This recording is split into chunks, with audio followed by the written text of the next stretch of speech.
Sebagai warga negara Indonesia yang baik, kita harus memiliki perilaku dan sikap bela negara.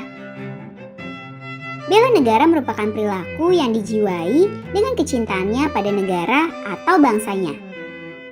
Perasaan cinta pada negara ini berdasarkan Pancasila dan Undang-Undang Dasar 1945 yang memastikan kelangsungan hidup negara dan bangsa secara utuh. Kewajiban bela negara nggak hanya tuntutan atau kewajiban dari aparat negara seperti TNI atau Polri. Tiap warga negara punya tugas untuk membela negara sesuai dengan kemampuan dan profesi yang dilakukannya. Sebelum kita lanjut videonya, jangan lupa klik tombol subscribe dan tombol loncengnya ya. Berdasarkan Undang-Undang Nomor 3 Tahun 2002, bela negara merupakan sebuah sikap dan perilaku warga negara yang dijiwai oleh kecintaannya kepada Negara Kesatuan Republik Indonesia yang berdasarkan Pancasila dan Undang-Undang Dasar 1945 dalam menjalin kelangsungan hidup bangsa dan negara yang seutuhnya. Konsep bela negara.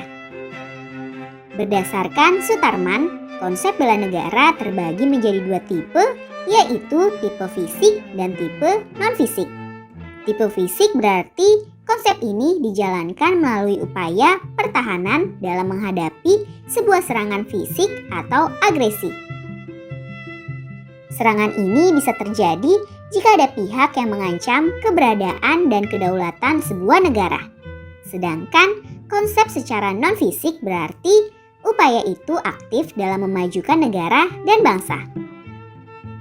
Upaya non-fisik bisa dilakukan lewat berbagai cara seperti pendidikan, aspek sosial, moral, atau peningkatan kesejahteraan orang yang menyusun negara itu. Singkatnya, cara fisik ini bisa ditunjukkan dengan perjuangan angkat senjata, sedangkan cara non-fisik bisa dilihat dari usaha menjaga kedaulatan bangsa dan negara lewat proses peningkatan nasionalisme. Unsur-unsur bela negara.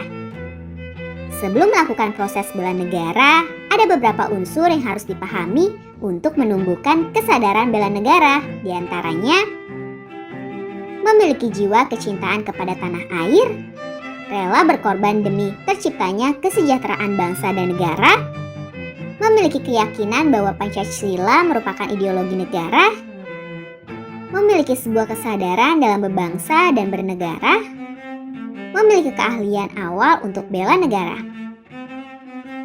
Landasan hukum dalam upaya bela negara. A. Landasan ideal. Landasan ideal sangat sesuai dengan yang dicita-citakan, diangan-angankan, atau dikehendaki. Pancasila merupakan landasan ideal dalam upaya bela negara di Indonesia. B. Landasan konstitusional. Undang-Undang Dasar 1945 atau amandemen merupakan landasan konstitusional dalam upaya bela negara di Indonesia. Nah, berikut ini pasal-pasal yang berkaitan dengan upaya bela negara, diantaranya Pasal 27 ayat 3 Undang-Undang Dasar 1945. Semua warga negara berhak dan wajib ikut serta dalam upaya bela negara. Pasal 30 ayat 1 Undang-Undang Dasar 1945. Tiap-tiap warga negara berhak dan wajib ikut serta dalam usaha pertahanan dan keamanan negara. Usaha pertahanan keamanan negara dilaksanakan melalui Sishankam-Rata atau Sistem Pertahanan dan Keamanan Rakyat Semesta yang dijalankan oleh TNI dan Polri sebagai kekuatan utama dan rakyat berperan sebagai pendukung. C. Landasan operasional. Landasan operasional dalam upaya bela negara di Indonesia tercatat di dalam Undang-Undang Nomor 3 Tahun 2002 pada pengertian bela negara.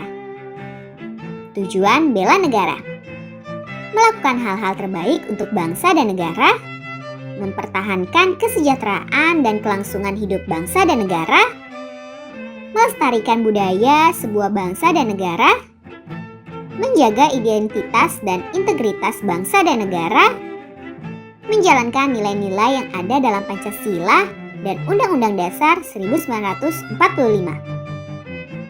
Setiap warga negara memiliki hak dan kewajiban yang sama untuk membela negara yang dicintainya.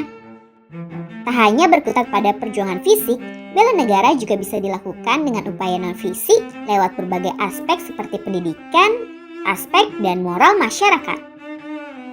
Nah kids, itulah penjelasan tentang pengertian konsep unsur-unsur, landasan, dan tujuan dari bela negara.